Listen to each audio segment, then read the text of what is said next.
Well, the weekend has begun and it's becoming chaotic in the world of pro wrestling. As you know, we're going to be reviewing, of course, from last Friday's No Surrender. We have, of course, the Knockouts World title, the Knockouts Tag Team titles.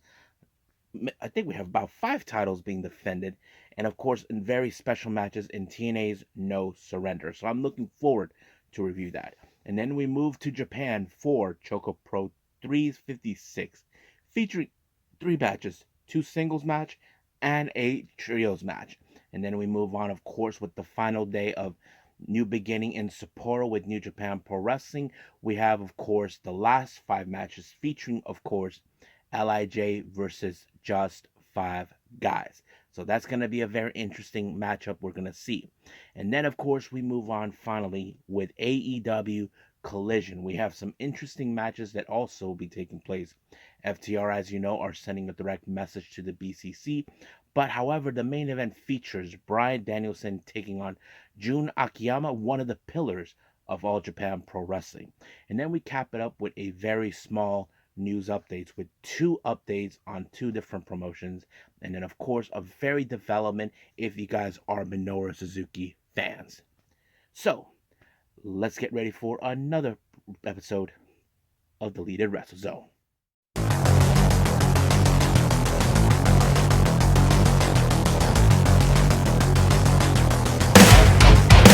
Are you ready?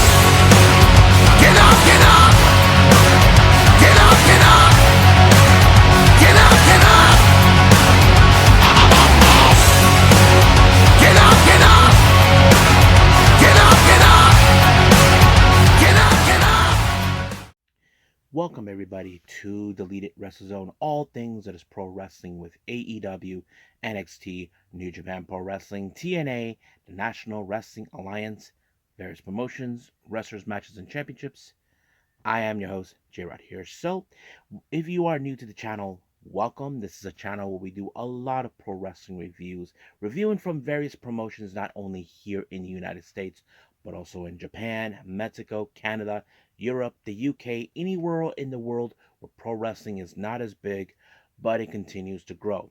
We also do discussion videos, talk about various topics such as the wrestlers themselves, the promotions, factions, storylines, whatever we want to talk about. We also do more news updates. If I'm unable to put it on this episode, I can put it on a separate video by itself. We also do real timing news updates to keep you guys updated as soon as something big has been announced, and also the new Nagasaki watch and various other cool things on this channel as well. So if you like what you see, please subscribe to us. So click on that subscribe button. You'll be getting a lot of daily reviews and other cool things as well on this channel. But if you like what you see, please give us a like on the like button or a nice comment in the description down below. Now, so let's begin, of course, with our very first review, and that is none other than TNA's No Surrender.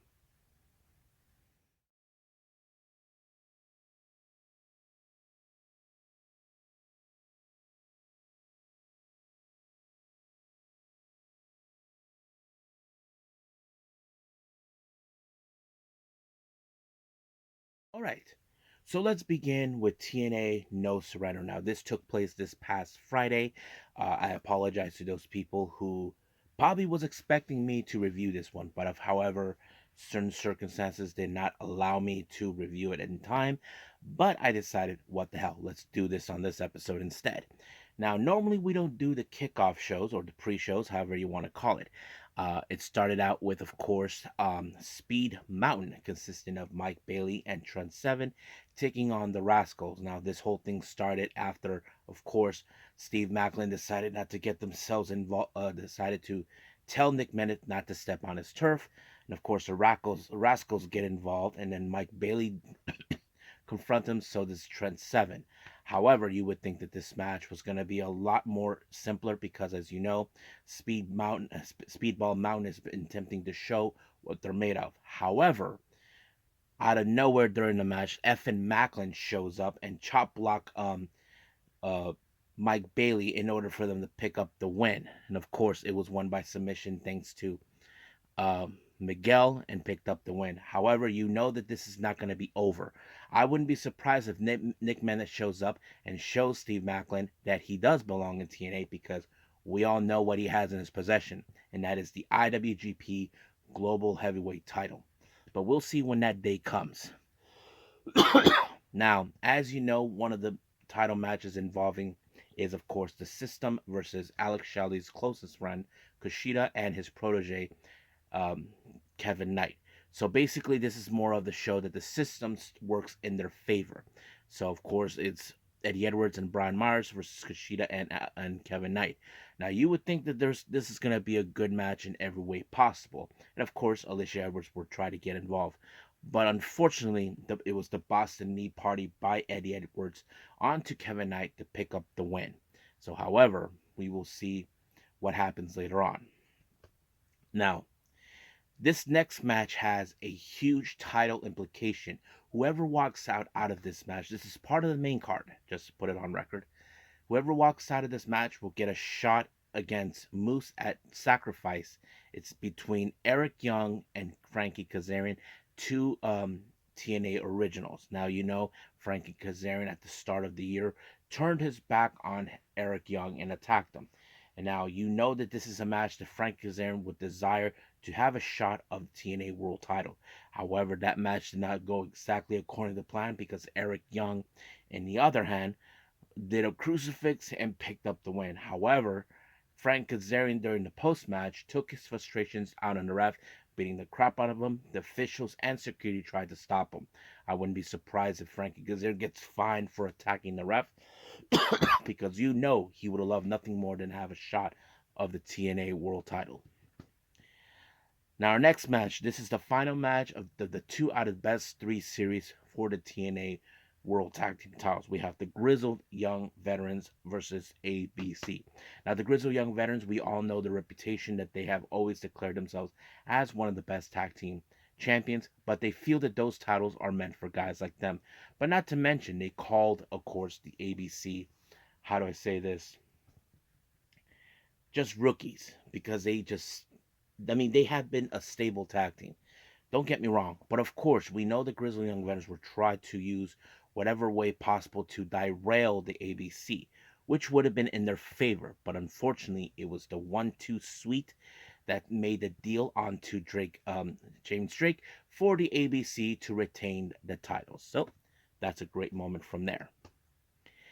Now, our next match, we have Khan versus PCO. Now, keep in mind, Khan has broke away from the design, saying that the design is dead because Diener has lost control of what he was trying to do.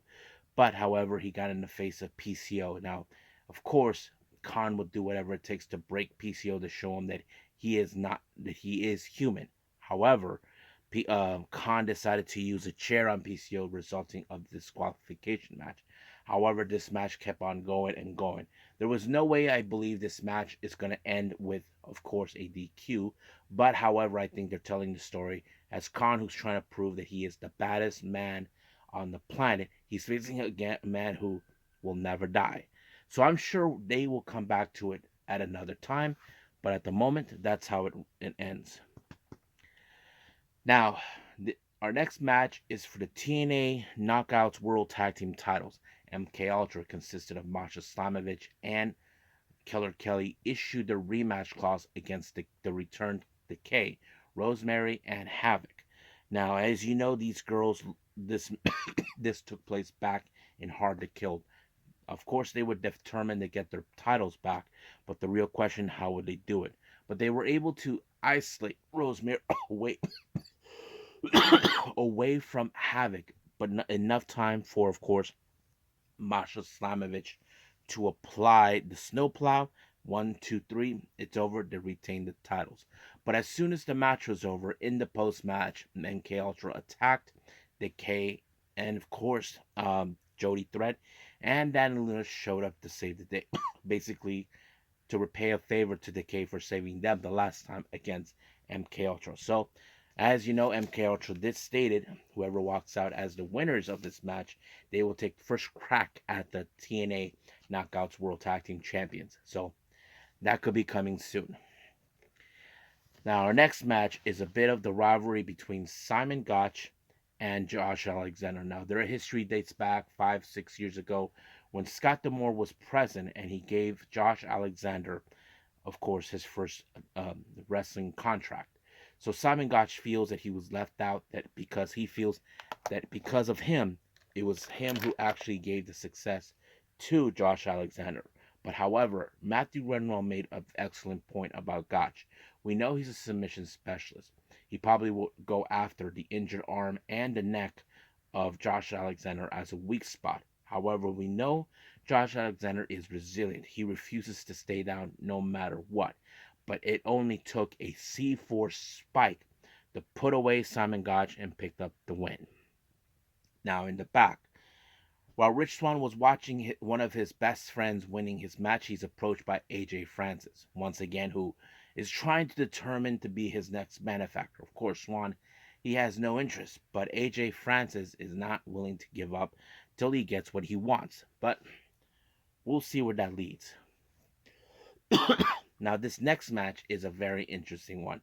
This is the TNA World Heavyweight Title rematch between Alex Shelley and Moose. Now, you will not win by pinfall or submission. This match will end by, of course, throwing in the towel. So basically, there's no rope break or nothing. So you know that this is going to be a brutal match. Of course, there'll be moments where the system will try to make sure this match ends in Moose. However, the more Alex Shelley was being punished, Kushida broke his word and threw in the towel, and that made, of course, the system proclaim once again that the system still works in their favor. But sooner or later, the system will crash. But the real question, I believe, who will be the one to crash it? So we'll see. Now, before our next match for the TNA Knockouts World Title, the presence of Ash Elegance showed up to be in the first round, be in the front row seat to observe this match.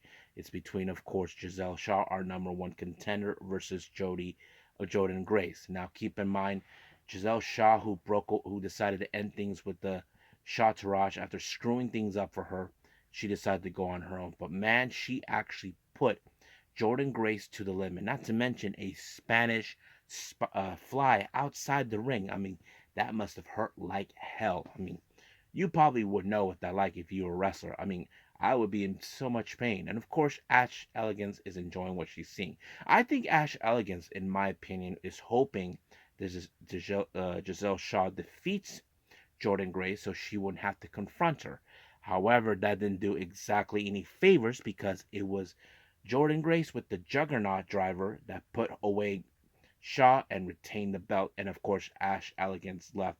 I'm sure she doesn't want to face her because she knows how dangerous Jordan Grace is in the ring. But we'll see when that time comes. Now for our main event, this is for the TNA X Division title. Mustafa Ali, who made his, well, not personal appearance, but mostly sending message saying that will be the true leader of what the X Division is. He feels that Chris Sabin has failed, and even the freaking good hands who keep getting in his business and Sabin's business thinks that that's what the world needs. And of course, that match went in that in that direction.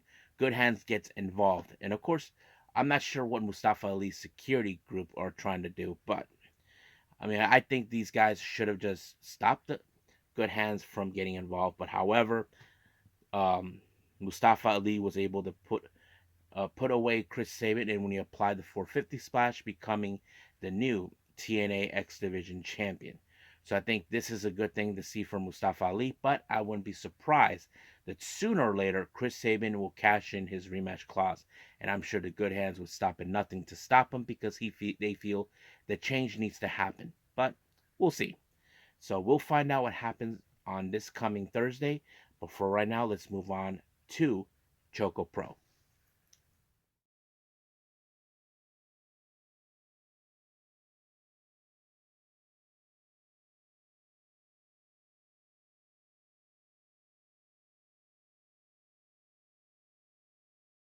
Okay, ChocoPro 358.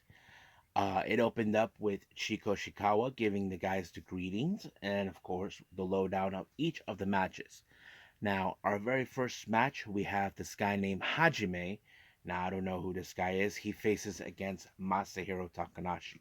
Now, as I said before, I don't know who this guy Hajime is, but I have to say he was rather impressive. He was able to hold on as long as possible against a veteran like Masahiro Takanashi. Now, don't forget, Takanashi is a very slick and clever wrestler. He would try to find ways to not cut corners, but more like s- slay his way to try to pick up the win, and that's exactly what he did. But he applied the Scorpion Deathlock onto Hajime to pick up the win. Now, our next match, we have a case of mentor versus student. We have, of course, Sayaka versus Emi Sakura. Now, it's no surprising, as you know, Emi Sakura was one of her trainers, the one who brought her into the wrestling world, much like she did with Mei Shruga and Chiko Shikawa. However, I have seen her grown up so much, but however, how would she do against her own mentor? That's a good question. I mean, over time, we have seen her bring out the fighting spirit or the fire that she needs in order to pick up the win. That's always been one of the cases. But when it comes to Emi Sakura, she doesn't intend to lose to her students, especially if there were students like Riho, Hikaru Shida, and whoever else were trained under her. But you would think Sayaka will find a way to not lose to her, but unfortunately, it was a body press by Emi Sakura onto Sayaka to pick up the win. Now, our final match we have is a 6-person tag match.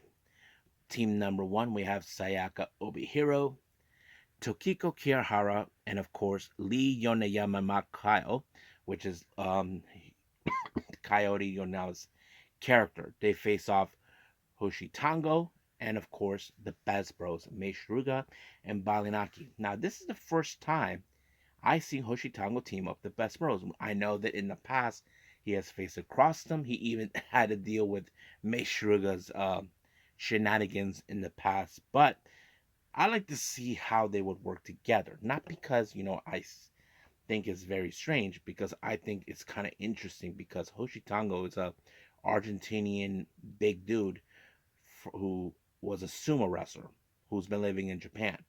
But I have to say that would have been the real deal breaker to pick up the win. But however, I think he was the much bigger threat to the opponents. And of course, at the end of this match, everybody dogpiled Hoshitango to pick up the win. You would have think he would have just pushed him out of the way so he wouldn't bend. But however, they target him very carefully in order to put him down, and that's exactly what they did. I was surprised that none of them actually pinned the Best Bros. If one of them would have pinned the Best Bros, they would have had a title opportunity. But I think it's better that they should just pin Hoshitango and get it over with. But that's how things ended for them. So that's how it goes. Well, I think that's pretty much it for that. So let's talk about the Jonkin tournament. Well, this was a rather bizarre one because Kairo Yoneyama was there and she brought a kid and she won the entirety and gave the piece of chocolate to a child. I thought that was real sweet of her, but yeah. So I think that's pretty much it with ChocoPro. Let's move on with New Japan Pro Wrestling Day 2, The New Beginning.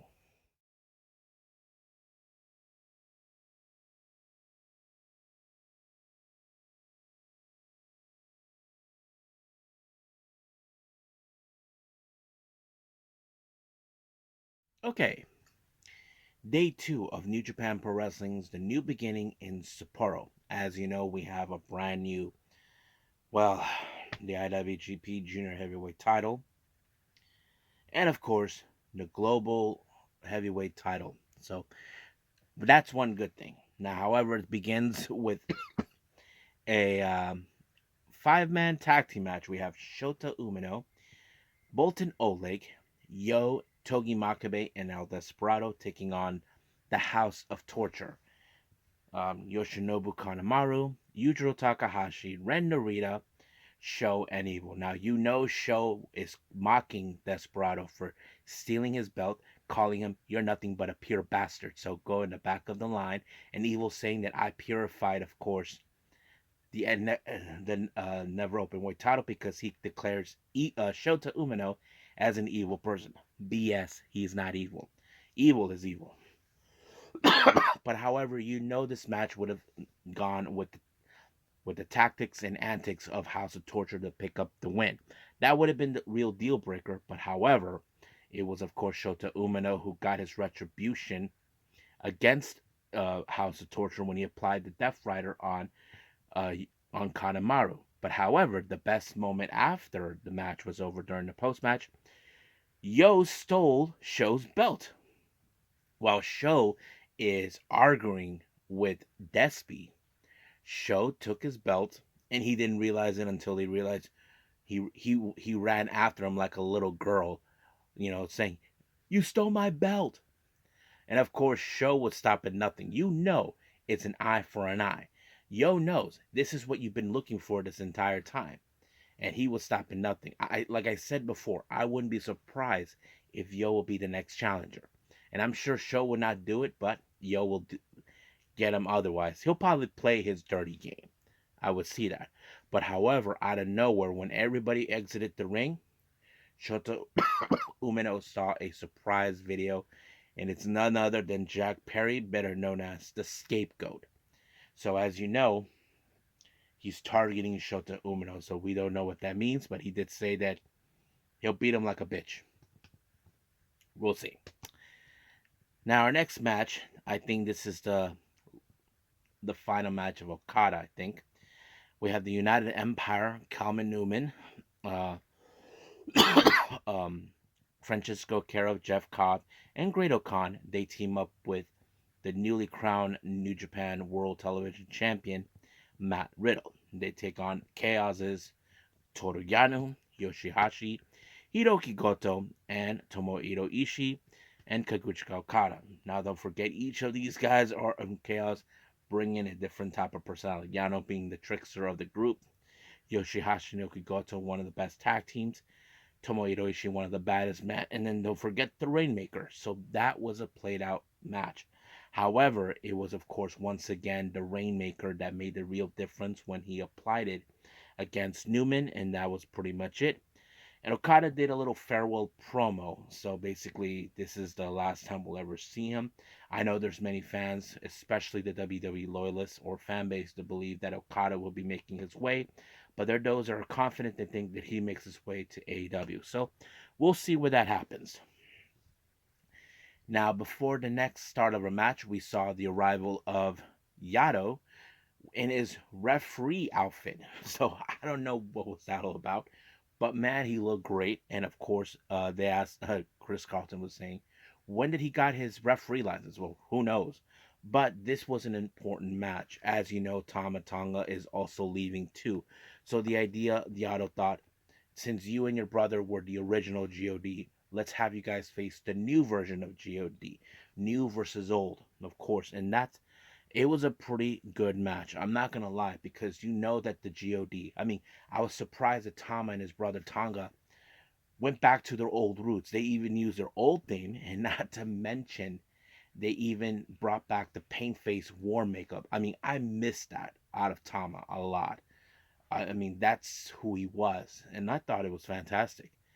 But I thought it was an appropriate way to give the fans a farewell because that's how we remember him. And of course, it was Hikuleo, Tama's little big brother, who made the final blow with the gauntlet on Tama. You know that he didn't want to do it, but of course he had to in order to pick up the win, and that played out pretty well. So this was goodbye to Tama, and hopefully we get to see him somewhere. Now, our next match, we have the Bullet Club War Dogs, consisting of Ghetto and David Finlay, taking on Ryosuke Taguchi and Nick Meneth. However, David Finlay had no interest in Taguchi. His primary goal is to pin Nick Meneth in order to have another opportunity of the IWGP Global title. But what I like about this match is Taguchi was showing Nick Meneth the use your ass as a weapon. I think it was a good combination. I would like to see those two team up, but the spike is Nick Meneth is heavyweight competitor, and of course Taguchi is a junior heavyweight competitor. I mean, they could do a never open 6-man tag team titles reign if that was the case. But nonetheless, it was Nick Bennett who picked up the win with the Danger Zone on Togetto to pick up the win. However, Nick Bennett, since arriving in New Japan, he had one goal in mind, is to defend the IWGP Global title. However, it turns out that he had one goal in mind, is to defend the belt against one of the best wrestlers in New Japan Pro Wrestling, and it's not Okada, in case anybody asked. It's none other than the ace himself, Tanahashi. Now, he's not 100%. He was supposed to be wrestling for this show, but due to the circumstances from the day before, he was unable to do so. So he accepted the challenge. So it's still the question when or where. But I'm sure he'll heal quickly and soon as possible. So, yeah.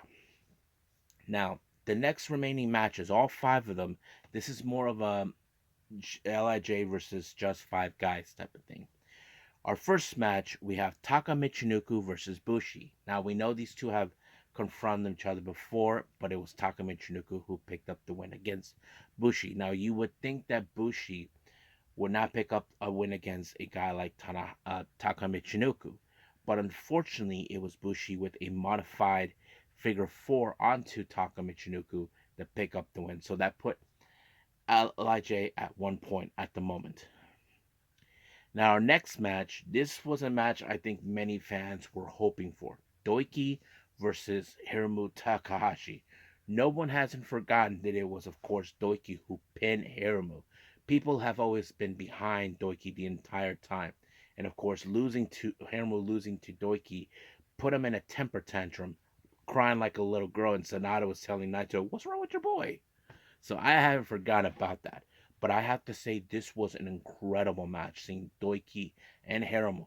And he pulled up the biggest upset. He has never beaten Hiromu. And he did when he applied the Suplex de la Luna. And boom!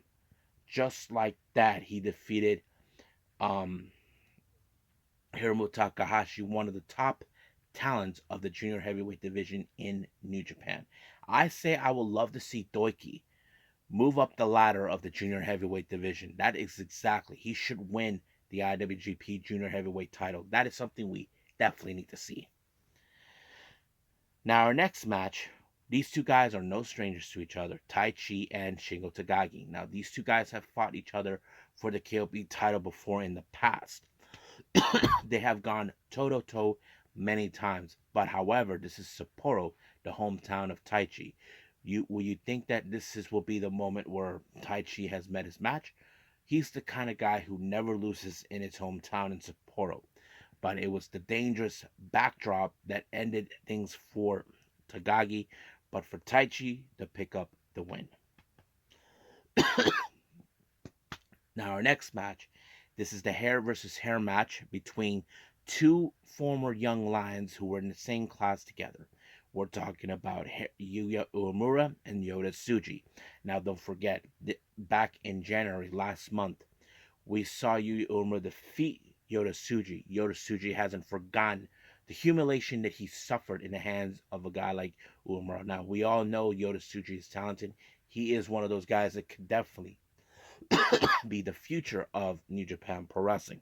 But he's not going to allow a guy like Uemura to rain on his parade. That's always been the case. But I have to say, Uemura dodged the Gene Blaster very well. But unfortunately, it wasn't enough because it was the Gene Blaster that ended things. And of course, Uemura had to shave off his head. However, before anything, Yota Tsuji approached Okada and told him that this is how you want to leave things, huh? I'm very disappointed. I think Yota Tsuji felt he should be the one to defeat Okada, to be the next guy to be at the helm. I think he feels like defeating Okada would have been the X factor for him to say, I am at the top, but seems not going to happen. So, now our main event, the IWGP World Heavyweight title. Sonata, former champion, take on the current champion. These two guys are no strangers from each other.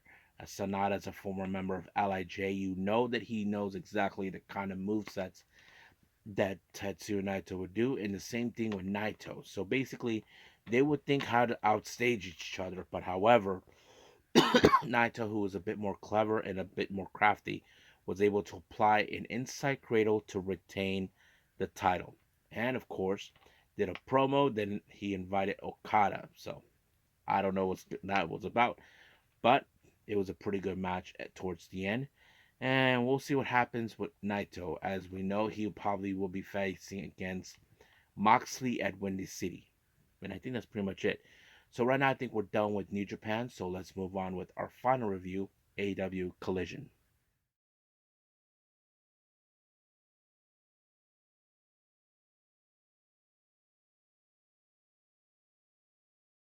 All right, our final review, AEW Collision. It opened up with Sammy Guevara going toe to toe again with Powerhouse Hobbs. As you know, Hobbs got involved in Sammy's business multiple times. However, this match was not an ordinary match. It was basically a hardcore match. So basically, you had like all kinds of plunder that would have been played out. Exactly, tables, ladders, and chairs. Now Sammy once again went up the ladder and went through Hobbs through the tables, and of course he was intending to do the same thing again. But however, Hobbs was being a bit more clever and more waste. He kicked the referee towards the rope in order to make Sammy off balance, and then of course Hobbs went through a table. I mean, Sammy went through the table. Hobbs to pick up the win. Now you would think this will be the end of Sammy. I don't think so. I think that he'll get his revenge against Hobbs soon enough. Now the BCC put out a interesting video promo reference to the FTR. As you know, the FTR has made it abundantly clear that they accepted the challenge because that's who they are. But right now, they were in a match against Shane Taylor Promotions. You would think this is going to be a hard hitting match. Yes, I mean we know Shane Taylor is a very tough individual. We know that because he uses his father's background, who was in the military, and Lee Moriarty, one of the best tactical wrestlers that we have seen. But unfortunately, it was a reverse bulldog onto Lee Moriarty by Dax Harwood to pick up the win. But during the post-match promo, FTR sent a direct message to um to BCC and telling them what they think of them. So we'll see what happens at Revolution. Now our next match we have Thunder Rosa versus Lady Bird Monroe. Now Thunder Rosa, as you know, wants to make her way back into the AEW Women's Title reign as title opportunity as possible. However, she picked up the win against Lady Bird with the Tijuana Bomb, and it was over right from there. Now, Lex Senior conducted an interview with Stokely Hathaway, Chris Statlander, and Will Nightingale. Now, of course, Stokely saw exactly what Julia Hart and Sky Blue were intending to do, but Chris Statlander is not going to let, of course, Sky Blue and Julia Hart try to get away with it. So now it seems it's taking it personal. Now, our next match is a very interesting combination with the Bang Bang Scissor Gang. We see, of course, Colton Gunn, Jay White, and Daddy Ass himself. They take on the Iron Savages, Boulder and Bronson, with Jack Jamison. So you would think this is going to be an interesting match. I mean, of course, there's going to be some variations of the Bang Bang Scissor Gang. I think they're trying to see how well can they do in a mix. How do I say this? Mixing things up between them, and I think it went very well between them. But it was, of course, Jay White with the Blade Runner that picked up the win on Jack Jamison and proved that they're still effective. So we could see them becoming a very strong super faction as it can be. Now, Lex Senior conducted an interview with Bryan Danielson. So, as you know, he mentioned that he respects Jun Akiyama as one of the best wrestlers in the world, but also he's a mentor and idol of Eddie Kingston. Once again, he goes out saying that he doesn't respect Eddie Kingston because he thinks that he has accomplished nothing. But he also said that he agrees with Eddie, knowing that even if he loses to Eddie at Revolution, that he has to shake it, that it would eat him alive. So that is something that he's well aware of. So we'll see what happens until then. Now, our next match, we have Malachi Black taking on bounty hunter Brian Keith. I thought the match was pretty good because, Brian Keith, we know that he is impressive what he can do. He has that attitude where he can deliver, but unfortunately, the Black Mass was the one thing that changed things and allowing for Malachi Black to win the match. However, the lights turned off and we saw Mark Briscoe, who goes out of his way to get payback on the House of Black, but he was about to use that spike that was used against him thanks to Julia Hart, but it did not do any favors for him because Malachi Black dodged it and then it became a 3-on-1 scenario with him. So that's how it ends. Now, our next match, we have Serena Deeb versus Lady Frost. I mean, I'm a big fan of Lady Frost. I'm not gonna lie because I like to call her the Frost of Mortal Kombat. If you guys ever play Mortal Kombat, then you guys know what I'm talking about. Now, you would think that, of course, a Lady Frost who went to Mexico came back sharper than ever. Well, that would have been the case, but unfortunately, it was Serena Deeb who picked up the win with the Serenity Lock. Now, during her post-match promo, she put the entire women's division on notice that what exactly her intentions are, and we'll see where it goes from here and there. Now, before our main event, Eddie Kingston makes his way to the commentary section. Not to mention, of course, Nigel McGuinness says, how can Bryan Danielson thinks that Eddie Kingston did not accomplish anything? I mean, look, the guy is a Triple Crown champion, and of course, Eddie Kingston's not afraid to shy what he thinks, but he knows he has to face Bryan Danielson, and he knows what he has to do. Now, of course, Bryan Danielson, who is one of the best wrestlers, take on one of the four pillars of All Japan Pro Wrestling. You would think that this was going to be a very interesting matchup. I mean, there was a moment that they were thinking the same thing and they knocked themselves out. But in the end, it was the Busaiku knee by Bryan Danielson that picked up the win. Now, in the post match, we thought that Bryan Danielson will show respect towards Jun Yami. Nope, he actually kicked him in the groin, causing a problem. And then Eddie Kingston, who did not like what he saw, showed up and attacked Bryan Danielson. Here comes the rest of the BCC to show up. But, however, FTR even showed up to give Eddie Kingston the hand. It was later revealed that Eddie Kingston will team up with FTR to take on the BCC at AEW Dynamite. So I thought that was pretty good how it turns out. So I think that's pretty much it what we have for AEW Collision. So right now, let's move on with our last and final thing, and this is going to be a short one, news updates.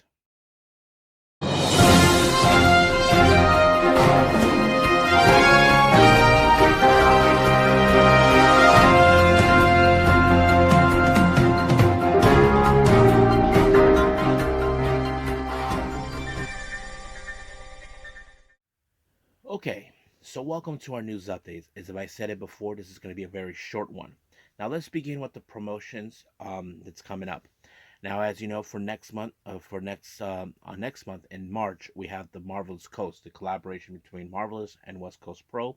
They announced that the WCP World Title will be defended.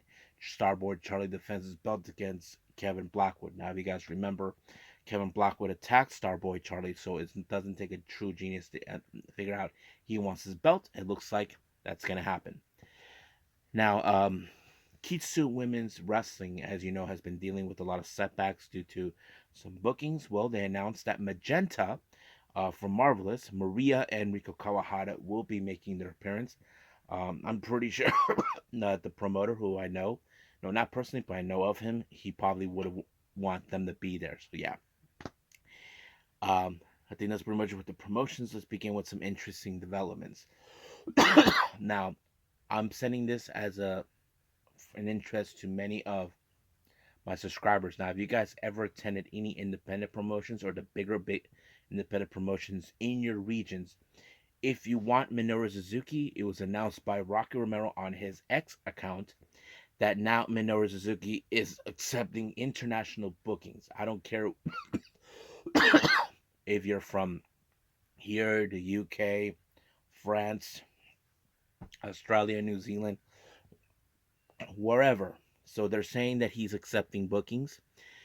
In order to get a hold of them, they say go to Japan Wrestling Bookings at gmail.com. Now I'll repeat that again.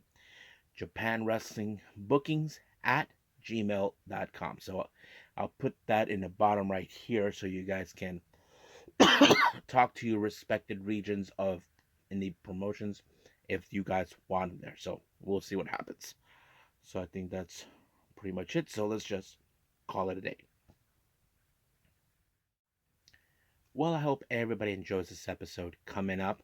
I haven't seen the recent Rev Pro High Stakes show, which is features Will Ospreay's final match. The recent All Japan Pro Wrestling shows, the Pro Wrestling Noah Star Navigation, GCW. I think we have a Stardom show coming up, but there's one I haven't seen just yet. But we'll see how things will go from here on out. So, also stand by for the next Unagi Sayaka watch and the next special episode that we will do from last year from Evolution Girls, their first 4 shows. So I think that's pretty much it for now. I will see you guys in the next DWC time, same DWZ channel. I must bid all of you adieu. So, goodbye, and have a nice day. Bang.